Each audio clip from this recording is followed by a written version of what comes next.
Teatre per compartir. Teatre per salut. Teatre per imaginar històries. Teatre per volar des d'una butaca. Teatre per cantar i ballar. Teatre per créixer. Teatre per connectar fils invisibles.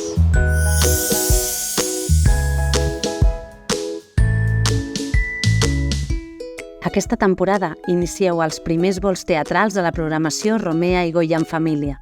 Informeu-vos-en a Teatre Romea i teatregoya.cat.